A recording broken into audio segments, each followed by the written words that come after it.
কিমান দিনৰ যে পুৰণি ভিডিঅ' মোৰ ফোনটোত আছে মানে এডিট কৰা এলাহত ভিডিঅ'বোৰ দিবলৈ থাকি যায়। সিদিনা গৈছিলোঁ কণহঁতৰ ঘৰলৈ আৰু এইফালে ইয়াত তাই ৰান্ধি আছে মাছৰ জোল। তাৰপিছত তাই মোক ধুনীয়াকৈ ভাত সাজ সজাই দিলে আৰু খালোঁ। খাই বৈ ঘৰলৈ আহিলোঁ আৰু সন্ধিয়া গৈছিলোঁ মামাহঁতৰ ঘৰলৈ, মানে মামীৰ ওচৰলৈ গৈছিলোঁ কাপোৰ এযোৰ আনিবৰ কাৰণে। মোৰ যিহেতু ফটোশ্বুট এটা আছিলে, গতিকে মামীৰ পৰাই কাপোৰ এযোৰ আনোগৈ বুলি গ'লোঁ।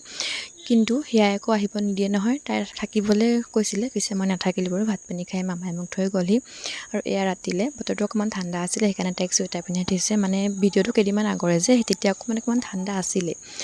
আৰু এফালে মামাহঁতে যিহেতু তাইলৈ সন্ধ্যা কিবা এটা আহোঁতে লৈ আনিব লাগেই, সেইকাৰণে তাইতো নাখায় সেইবোৰ। তাই মাত্ৰ তাৰ ভিতৰত থকা খেলা বস্তুটো লয়, বাকী খোৱা বস্তুটো মামীয়ে খায়, নহ'লে তাতে তেনেকৈ বেয়া হৈ যায়। সেইদিনা যিহেতু মই আছিলোঁ, সেইকাৰণে মোৰ পেটতে পৰিলে। আৰু এইফালে মই বনাই আছোঁ কঁঠালৰ মুচি, মানে মামীয়ে বনাই আছিলে, ভাবিলোঁ কঁঠালৰ মুচিটো মই বনাওঁ আৰু জুইতে বনালোঁ। জুইত বনালে এনেও টেষ্টটো অলপ বেলেগে হয়।